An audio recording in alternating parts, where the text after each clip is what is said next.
Hello बच्चों, मैं Nitesh sir आज आपके सामने लेके आया हूँ कुछ ऑब्जेक्टिव क्वेश्चंस जो कि रिलेटेड है हमारे चैप्टर लाइट से। आपको पता है बच्चों कि हमारे टर्म वन एग्जामिनेशन में जो सबसे ज़्यादा इम्पॉर्टेंट चैप्टर है वो है लाइट, और उस लाइट चैप्टर में आपसे जो क्वेश्चंस पूछे जाते हैं वो रिफ्लेक्शन और रिफ्रैक्शन से पूछे जाते हैं। आपको साथ ही साथ ये भी पता है कि जो टर्म वन का एग्जामिनेशन होने वाला है वो ऑब्जेक्टिव बेस्ड होने वाला है, मतलब इसमें आपसे जो क्वेश्चन पूछे जाएंगे वो ऑब्जेक्टिव क्वेश्चंस होंगे। ऐसे में मैं आपके लिए यहाँ पे कुछ क्वेश्चंस का कलेक्शन लेके आया हूँ जिससे आप इस क्वेश्चंस को प्रैक्टिस करके ये पता कर पाएंगे कि आपका जो प्रिपरेशन है वो कितना हुआ है, आपको क्या क्या और प्रिपेयर करना है। साथ ही साथ अगर आपकी प्रिपरेशन अच्छी है तो आप अपने कॉन्सेप्ट्स को और भी ज़्यादा स्ट्रांग कर पाएंगे। सो बिना टाइम वेस्ट किए हम लोग स्टार्ट करते हैं अपने पहले क्वेश्चन से। सो देखिए बच्चों, पहला क्वेश्चन क्या कह रहा है। तो पहले क्वेश्चन में कह रहा है कि a man having height 2.5 metre he observes image of 1 metre height erect then mirror used is. आपसे कहा जा रहा है कि एक आदमी है जिसकी हाइट जो है वो 2.5 मीटर है, ठीक है, और उसकी जो इमेज बन रही है वो 1 मीटर की बन रही है, यानी कि जो इमेज है वो ऑब्जेक्ट से छोटा है और इरेक्ट है। तो आपको तुरंत पता चल गया होगा कि ऑब्जेक्ट से छोटा जब इमेज बनता है तो जनरली जो मिरर यूज़ करते हैं वो हम लोग कौन सा करते हैं, कॉन्वेक्स करते हैं, ठीक है। तो यहाँ पे हमारा ऑप्शन क्या हो जाएगा, कॉन्वेक्स, ठीक है। ऐसे ही हम लोग दूसरे क्वेश्चन की तरफ चलते हैं। दूसरे क्वेश्चन में कह रहा है where should an object be placed in front of a convex lens to get a real image of the size of the object. यानी कि आपसे पूछा जा रहा है कि हम एक ऑब्जेक्ट को कॉन्वेक्स लेंस में कहाँ पे रखें जिससे कि जो हमारा इमेज बने उसकी साइज ऑब्जेक्ट के साइज के इक्वल हो, रियल हो। तो आपको अगर आपने थोड़ा बहुत भी रे डायग्राम अच्छे से पढ़ा होगा, अगर आपको रे डायग्राम में कोई भी प्रॉब्लम होगी तो आप मुझे कमेंट करके बताइएगा। मैं आपकी एक स्पेशल क्लास जो रे डायग्राम पे होगा उस पर मैं बना दूंगा और आप वहाँ से अपने सारे डाउट को क्लियर कर लेंगे। सो बच्चों, रे डायग्राम की हेल्प से हम यहाँ पे बड़े ही आसानी से ये बता सकते हैं कि जो हमारा आंसर होगा वो कौन सा होगा, बी होगा, क्योंकि जब हम 2F1 पे ऑब्जेक्ट को रखते हैं तो उसका इमेज 2F2 पे बनता है और सेम साइज का होता है, ठीक है। सो ये ध्यान रखना है आपको कि अगर हम ऑब्जेक्ट को फोकल लेंथ के ट्वाइस डिस्टेंस पे रख दें तो हमारा ऑब्जेक्ट और इमेज की साइज आपस में बराबर हो जाती है। अब हम लोग बच्चों चलते हैं तीसरे क्वेश्चन की तरफ में, देखते हैं तीसरे क्वेश्चन में क्या कह रहा है। तो अगर आप देखें तो तीसरे क्वेश्चन में कह रहा है कि find the angle of incidence and angle of reflection from the diagram. तो आप इस डायग्राम से बड़ी ही आसानी से समझ सकते हैं बच्चों। ये पता है कि ये होता है हमारे पास नॉर्मल, ये होता है हमारे पास नॉर्मल। जब ये नॉर्मल है तो ये टोटल एंगल हमारे पास कितना होता है, 90 डिग्री। तो इसमें ये वाला एंगल 35 है तो ये वाला एंगल कितना हो जाएगा, 55। अब आपको पता है कि अगर एंगल आई 55 है तो एंगल आर भी कितना होगा, 55 होगा, according to law of reflection. तो दोनों एंगल कितना हो गया, 55 55। सो हमारा आंसर क्या हो जाएगा बच्चों, आंसर हो जाएगा हमारा बी। तो हमारा ऑप्शन जो बी है वो करेक्ट हो जाएगा। ऐसे ही हम फोर्थ क्वेश्चन की तरफ चलते हैं। तो कह रहा है कि spherical mirror and a thin spherical lens have each a focal length -15 centimetre. तो आपसे कहा जा रहा है कि फोकल लेंथ कितनी है, -15 सेंटीमीटर है। तो आपको बताना है कि मिरर और लेंस कौन सा होगा, मतलब वो कौन सा लेंस और मिरर होगा जिसकी फोकल लेंथ -15 सेंटीमीटर होती है या हो सकती है। तो आपको पता है कि फोकल लेंथ माइनस होने का अगर मिरर में हम देखें तो कॉनकेव में होता है, और अगर लेंस में देखें तो भी किस में होता है, कॉनकेव में होता है। सो यहाँ पे हमारा आंसर हो जाएगा ए। तो हमारा फोर्थ का जो आंसर है वो ए है, बोथ कॉनकेव। सो यानी कि लेंस भी हमारा कॉनकेव होना चाहिए और मिरर भी हमारा कॉनकेव होना चाहिए, तो हमारा फोकल लेंथ -15 सेंटीमीटर हो सकता है। क्वेश्चन नंबर 5 की तरफ चलते हैं, देखते हैं हमसे क्वेश्चन नंबर 5 में क्या पूछा जा रहा है बच्चों, ध्यान से देखिए। कह रहा है कि which of the following lenses would you prefer to use while reading small letter found in dictionary. तो डिक्शनरी के अंदर स्मॉल लेटर्स को पढ़ने के लिए आप किस लेंस को यूज़ करेंगे। तो उसके लिए जो ऑप्शंस दिए हुए हैं बच्चे वो यहाँ पे दिए हुए हैं, ऑप्शंस को देखते हैं। ऑप्शन में कह रहा है कि convex lens of focal length 50 centimetre और concave lens of focal length 50 centimetre. आपको यहाँ पे एक चीज़ ध्यान रखना है बच्चों, ये आपको यहाँ पे जो ऑप्शन है यहाँ पे ये सी होगा, क्योंकि जब भी हम स्मॉल लेटर्स को पढ़ना चाहते हैं तो उसके लिए हमें उसका जो इमेज है वो मैग्नीफाइड बनाना होगा, मतलब ऑब्जेक्ट की साइज से बड़ा हमें बनाना होगा, और उसके लिए हमें शॉर्ट फोकल लेंथ की जो लेंस यूज़ करनी होगी वो कौन सी होगी, कॉन्वेक्स लेंस। तो इसका फोकल लेंथ कितना है, 5 सेंटीमीटर, और लेंस कौन सा होना चाहिए, कॉन्वेक्स लेंस होना चाहिए। सो यहाँ पे हमारा जो आंसर होगा वो सी हो जाएगा। तो आप जब भी आपसे जब भी ये पूछा जाए कि अगर हमें स्मॉल लेटर्स को पढ़ना हो तो आपको वहाँ पे इंस्टेंट आंसर देना होगा कि कॉन्वेक्स लेंस होना चाहिए, लेकिन उसका फोकल लेंथ क्या होना चाहिए, शॉर्ट होना चाहिए, छोटी फोकल लेंथ का कॉन्वेक्स लेंस अगर हम यूज़ करें तो हम किसी भी स्मॉल लेटर को पढ़ सकते हैं। अब यहाँ पे कह रहा है कि an object is situated at a distance of f/2 from a convex lens of focal length f, distance of image will be. देखिए तो एक ऑब्जेक्ट है जो कितने डिस्टेंस पे रखा हुआ है f/2, तो यहाँ से आप लिख सकते हैं u is equal to minus में f/2। लेंस हमारे पास कौन सा, कॉन्वेक्स, फोकल लेंथ इसका पॉजिटिव होता है, तो f इज इक्वल टू कितना हो जाएगा, प्लस f। ठीक है, यहाँ पे लेंस की बात करी जा रही है तो आप लेंस फॉर्मूला यूज़ करिए, 1/f is equal to 1/v minus 1/u। यहाँ पे आप u की और f की वैल्यू पुट करके जब आप इसे सॉल्व करेंगे बच्चों, तो जो आपके पास आंसर आएगा वो आ जाएगा -f। आप इसको बहुत आसानी से सॉल्व कर सकते हैं। मैंने आपको बताया यहाँ पे u की वैल्यू पुट करनी है और f की वैल्यू दिया ही है आपको, फोकल लेंथ f, तो आपको f की वैल्यू पुट करनी है, सॉल्व करनी है और v की वैल्यू आपको निकालना है। जब आप सॉल्व करेंगे तो आपके पास जो आंसर आएगा वो -f आ जाएगा। ठीक है बच्चों, आगे बढ़ते हैं क्वेश्चन नंबर 7 की तरफ। क्वेश्चन नंबर 7 में क्या कह रहा है देखते हैं। तो कह रहा है N object is placed 60 centimetre in front of a concave mirror. तो आपको यहाँ पे ये चीज़ टिक कर लेना है कि कॉन्केव मिरर है हमारे पास। ठीक है, कॉन्केव मिरर होने का क्या फ़ायदा होगा बच्चों, तो देखिए कॉन्केव मिरर होने का फ़ायदा क्या होगा, हमें सबसे पहले ये पता चल जाएगा कि हमें साइन कन्वेंशन क्या यूज़ करना है। कॉन्केव मिरर है, रियल इमेज बना रहा है, located at a distance 30 centimetre in front of the mirror, what is the object's magnification, यानी कि आपको मैग्निफिकेशन की वैल्यू फाइंड करनी है। मिरर है तो m इज इक्वल टू क्या होता है, माइनस यहाँ लगाते हैं v/u हो जाता है। ठीक है, ये ध्यान रखना, इसे थोड़ा सा आप करेक्ट कर लीजिए, ये माइनस में v/u लिखिए, इसको माइनस में v/u होता है, v/u। ठीक है, अब आप v और u की वैल्यू पुट करिए। तो कह रहा है कि an object is place 60 centimetre, तो u की वैल्यू कितनी है, 60 सेंटीमीटर। यहाँ मैं लिख देता हूँ u is equal to -60 centimetre. The real image is found by the mirror located at the distance 30 centimetre in front of mirror. Mirror से v की वैल्यू कितनी दे रखी है, 30 सेंटीमीटर, यानी कि ये भी माइनस में हो जाएगा। और आप जब वैल्यू पुट करेंगे तो माइनस में v/u, तो -30 अपॉन -60, और इसके भी आगे आपको क्या यूज़ करना होता है, माइनस का साइन। तो जब आप इसे सॉल्व करेंगे तो 1/2 यानी कि -0.5, ऑप्शन नंबर डी इसका हो जाएगा करेक्ट आंसर। ठीक है बच्चों, क्वेश्चन नंबर 8 को देखते हैं। Two plane mirror are set at right angle and a flower is placed in between the mirror, the number of images of the flower which will be seen। तो आपको पता है कि नंबर ऑफ इमेजेस फाइंड करने का जो formula होता है, थीटा इज इक्वल टू जो n इज इक्वल टू होता है, आप इसको ऐसे कर लीजिए, ज़्यादा आसान रहेगा आपके लिए समझना। सो इसको आप लिखिए, n इज इक्वल टू जो होता है फॉर्मूला हमें जो यूज़ करना है, सो n इज इक्वल टू होता है 360 अपॉन थीटा। और इसमें हम -1 तब करते हैं जब हमारे पास जो n की वैल्यू हो वो इवन आ रही हो। जैसे यहाँ पे दोनों मिरर्स को 90 डिग्री पे रखा गया, तो मिरर्स के बीच का जो एंगल है वो किससे पता चलता है, थीटा से पता चलता है।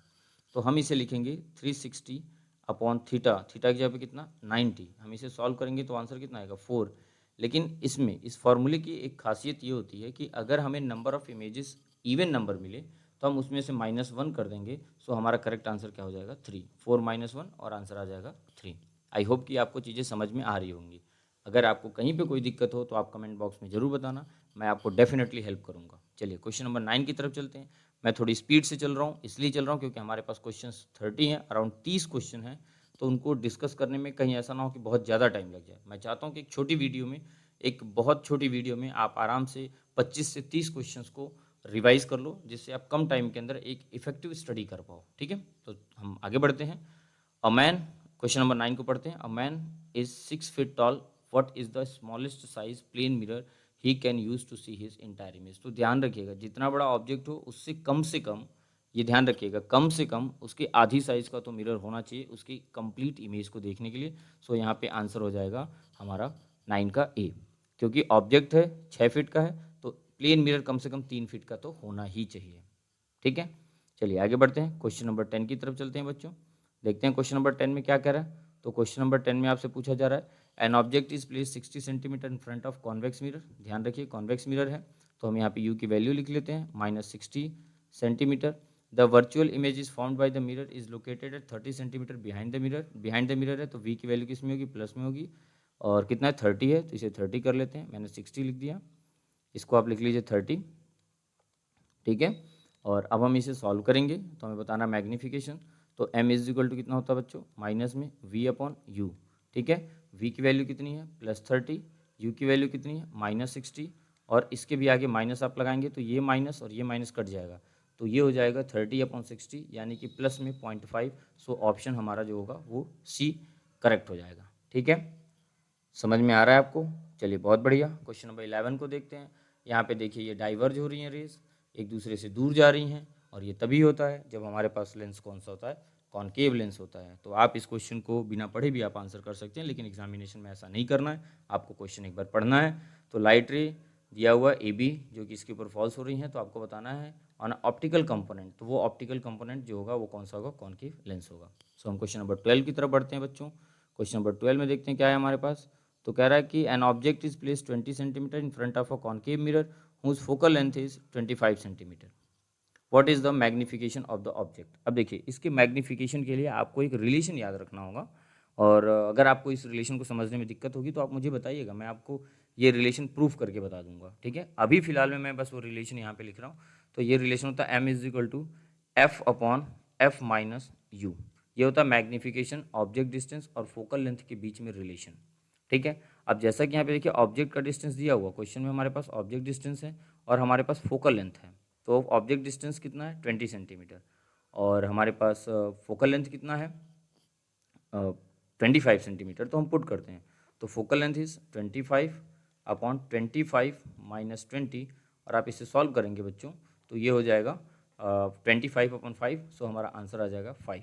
ठीक है, सो यहाँ पे हमारा करेक्ट आंसर क्या हो जाएगा, ए, जो कि होगा +5। ठीक है, ये जो दूसरा ऑप्शन है इसमें माइनस लगा हुआ है, यहाँ पे आपको क्लियर नहीं दिख रहा होगा, ये ध्यान रखना आपको। ठीक है, और यहाँ पे बात किसकी हो रही है, कॉनकेव मिरर की, तो इसलिए हमारा जो मैग्नीफिकेशन आ रहा है वो क्या कितना आ रहा है, +5 आ रहा है। क्यों आ रहा है ये भी आपको ध्यान रखना है।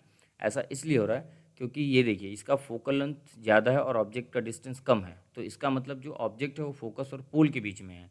और आपको पता है कि जब हम कॉनकेव मिरर में ऑब्जेक्ट को फोकल लेंथ और पोल के बीच में रखते हैं तो वो हमेशा वर्चुअल, इरेक्ट और मैग्नीफाइड इमेज बनाता है। तो इसीलिए इसका मैग्नीफिकेशन किस में आ रहा है, पॉजिटिव में आ रहा है। ये आप यहाँ से ध्यान रखेंगे। क्वेश्चन नंबर 13 में देखिए कह रहा है एन ऑब्जेक्ट, ये लिखा हुआ है N object is placed at the radius of curvature. ये देखिए इसको सही करिए, ये रेडियस ऑफ कर्वेचर नहीं होगा, ये ध्यान रखना, ये सेंटर ऑफ कर्वेचर होगा। ये गलती से यहाँ पे रेडियस ऑफ कर्वेचर लिखा गया है, बट ये सेंटर ऑफ कर्वेचर होगा। ठीक है, तो centre of curvature of concave spherical mirror the image form by the mirror is. तो ये ध्यान रखना है कि जो इसका इमेज बनेगा वो कहाँ पे बनेगा, सेंटर ऑफ कर्वेचर पे ही बनेगा। सो हमारा ऑप्शन क्या हो जाएगा, सी सही हो जाएगा। क्वेश्चन नंबर 14 की तरफ चलते हैं बच्चों। कह रहा है कि if the refractive index for water and diamond relative to air, यानी कि refractive index of water with respect to air दिया हुआ है और डायमंड का विद रिस्पेक्ट टू एयर दिया हुआ है। तो आपसे पूछा जा रहा है refractive index of diamond with respect to water.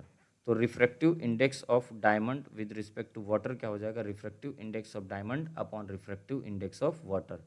ये कितना है 2.4 है और वाटर का कितना है 1.33 है।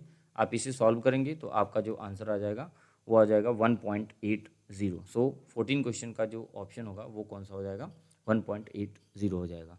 क्वेश्चन नंबर 15 पे आते हैं। There is an equiconvex lens of focal length 20 centimetre. If the lens is cut into 2 equal parts perpendicular to the principal axis the focal length of each part will be. तो देखिए इसमें आपको क्या समझना है, इसमें आपको ये समझना है कि आपके पास एक इक्वी कॉन्वेक्स लेंस है जिसका फोकल लेंथ कितना है 20 सेंटीमीटर है।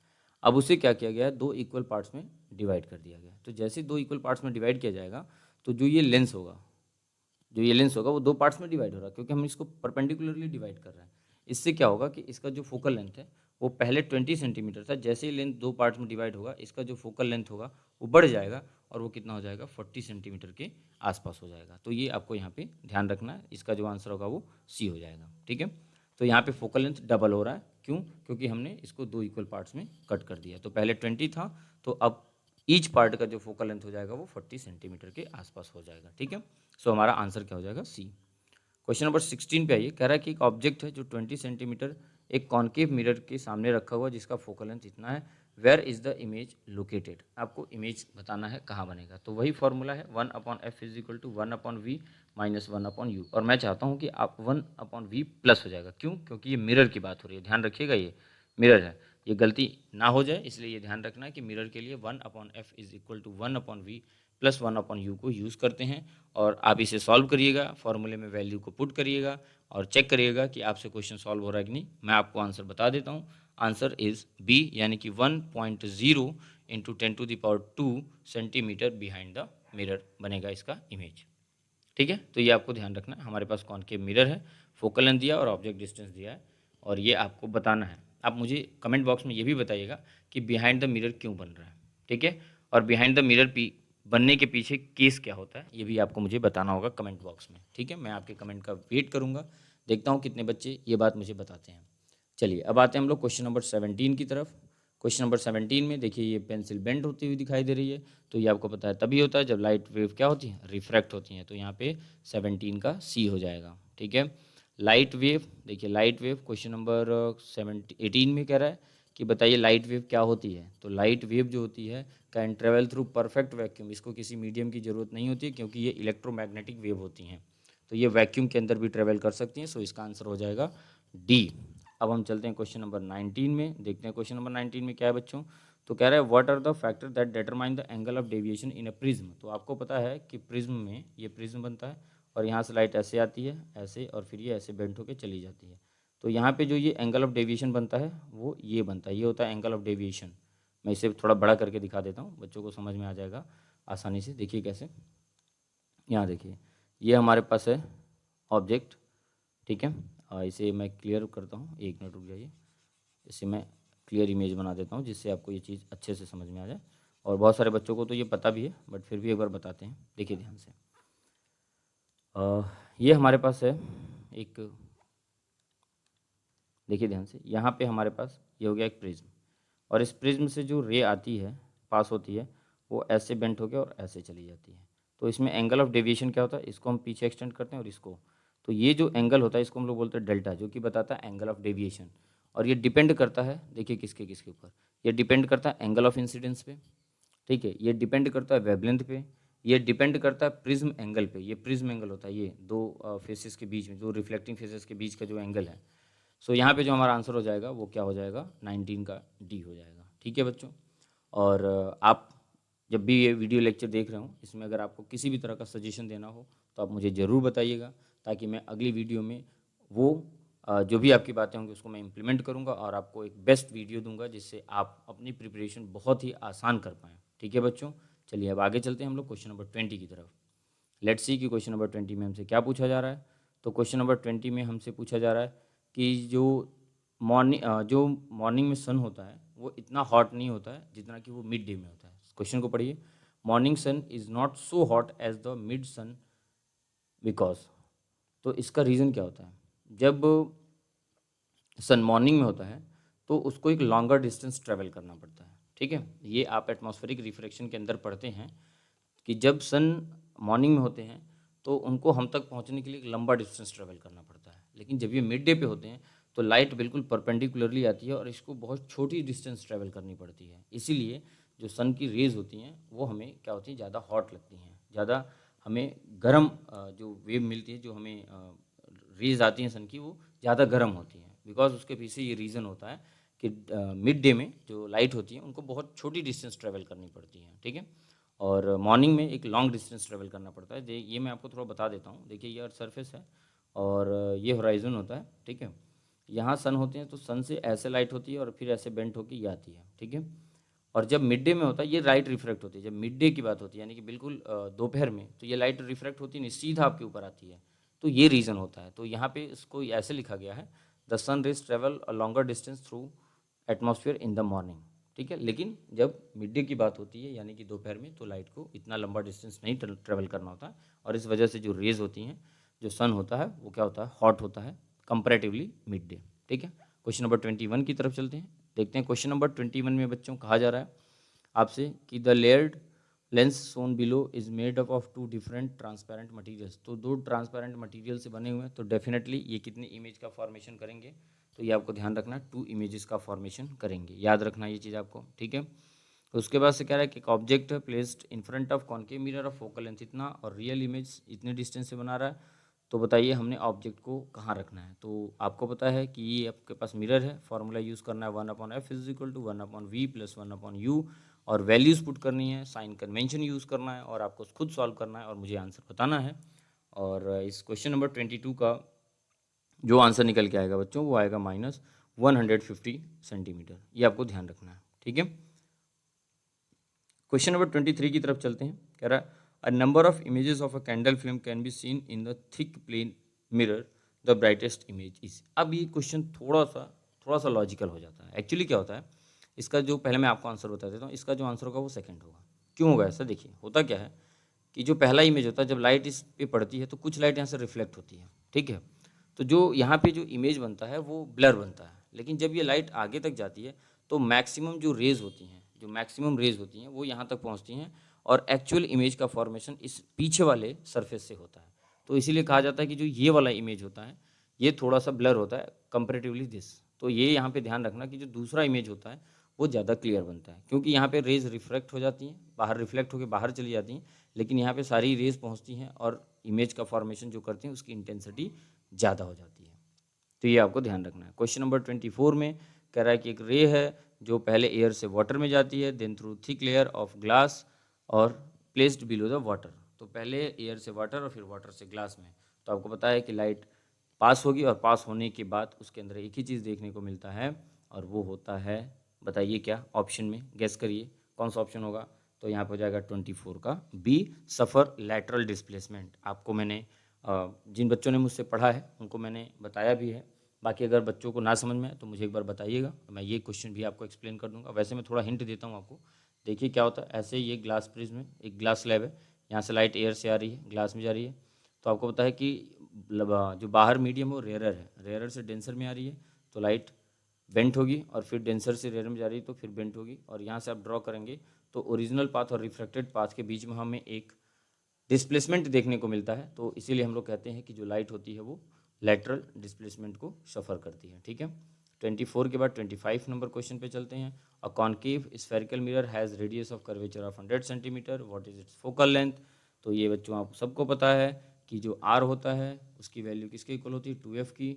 आपको दिया हुआ radius of curvature focal length बताना है तो आंसर कितना हो जाएगा, 50 सेंटीमीटर। 26 देखिए, a light rays incident on an air water interface at an angle of 25 degree to the normal, what angle does the refracted ray make with the normal। इस question में आपको दिमाग लगाने की जरूरत नहीं है। आपको पता है कि लाइट रे एयर से किस में जा रही है, वाटर में जा रही है, यानी कि एयर है रेयरर मीडियम, वाटर है डेंसर मीडियम। तो जब भी लाइट रेयरर से डेंसर में जाती है तो बेंड टुवर्ड्स नॉर्मल होती है। इस केस में एंगल आई बड़ा होता है और एंगल आर जो होता है वो छोटा होता है, ठीक है ना। यहाँ पे ये एंगल आई होता है और ये एंगल आर होता है। तो जब लाइट रेयरर से डेंसर में जाती है तो बेंड टुवर्ड्स नॉर्मल होती है। जब नॉर्मल की तरफ बेंड होगी तो यहाँ पे एंगल आई बड़ा हो जाता है और एंगल आर छोटा हो जाता है। तो अगर आप देखें एंगल आई कितना है, 25 डिग्री, तो जो हमारा एंगल आर होगा वो 25 से छोटा होगा। यहाँ पे तीनों ऑप्शन अगर आप देखें तो वो 25 भी के इक्वल हैं या उससे बड़े हैं, जो कि पॉसिबल नहीं है। इसलिए हमारा आंसर क्या हो जाएगा, ए, ठीक है। 27 पे आइए। 27 नंबर क्वेश्चन में देखते हैं बच्चों क्या है। तो 27 में आपसे पूछा जा रहा है कि भाई if the speed of light in medium 1 and medium 2 are this and this respectively, then the refractive index of medium 1 with respect to medium 2 is. Medium 1 का विद मीडियम 2 के रिस्पेक्ट में रिफ्रैक्टिव इंडेक्स बताना और speed के terms में। तो प्यारे बच्चों आपको याद रखना N12 इज इक्वल टू था V2 upon V1। V2 upon क्या होता है, ये ध्यान रखना है, V2 अपॉन V1 होता है, ठीक है। V2 कितना है 2 और ये कितना है 2.5। 10⁸ से 10⁸ कट जाएगा तो आपका बचेगा 2/2.5। सो इसका आंसर हो जाएगा बी, ठीक है। आगे बढ़ते हैं। Question number 28, under what condition does diverging lens forms of virtual image of real object. तो इसमें मुझे कुछ भी बताने की ज़रूरत नहीं है, आपको पता है कि डाइवर्जिंग लेंस कौन होता है, कॉनकेव होता है। और कॉनकेव में हमेशा इमेज कैसा बनता है, बताइए ज़रा। ये हमारे पास कौन सा लेंस है, डाइवर्जिंग लेंस यानी कॉनकेव लेंस। तो इसमें कह रहा है कि only if u is greater than f, if u is less than f, if u is equal to f, और diverging lens always forms virtual image of a real object. तो हमारा option क्या होगा, डी होगा, क्योंकि ये हमेशा कैसा इमेज बनाता है, डिमिनिस्ड, वर्चुअल और इरेक्ट इमेज का फॉर्मेशन करता है। इसमें इन केसेस का कोई मतलब नहीं है। सो हमारा ऑप्शन क्या हो जाएगा, डी हो जाएगा। बस इतना सा आपको करना है, ठीक है बच्चों। 29 को देखते हैं। A lens produces a enlarge virtual image, what kind of lens it is. ठीक है, देखते हैं। लेंस है वो इनलार्ज वर्चुअल इमेज बना रहा है। तो आपको बताना है कि किस तरह का लेंस होगा।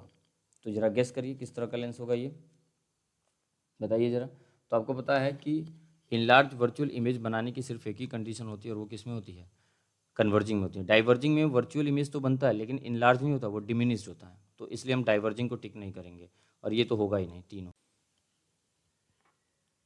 सो बच्चों अब हम लोग देखते हैं क्वेश्चन नंबर 30। देखते हैं क्वेश्चन नंबर 30 में क्या है। सो कह रहा है इसमें कि in an experiment to determine the focal length of a concave lens a student obtain the image of a distant window on the screen. To determine the focal length of the lens see he should measure the distance between. तो आपको पता है इस question में कुछ भी नहीं है, बस इतना बड़ा वर्ड देके आपको कंफ्यूज किया जा रहा है। कॉन्केव लेंस है और आपको पता है डिस्टेंस पे रखा गया, डिस्टेंट का मतलब हम इन्फिनिटी मान लेते हैं। तो आपको पता है कि जो इसका इमेज बनता है वो हमेशा कहाँ पे बनता है, रेज डाइवर्ज होती हैं ऐसे, और ये फोकल लेंथ ऐसे यहाँ पे मीट करती है, तो यहाँ पे इमेज बनता है।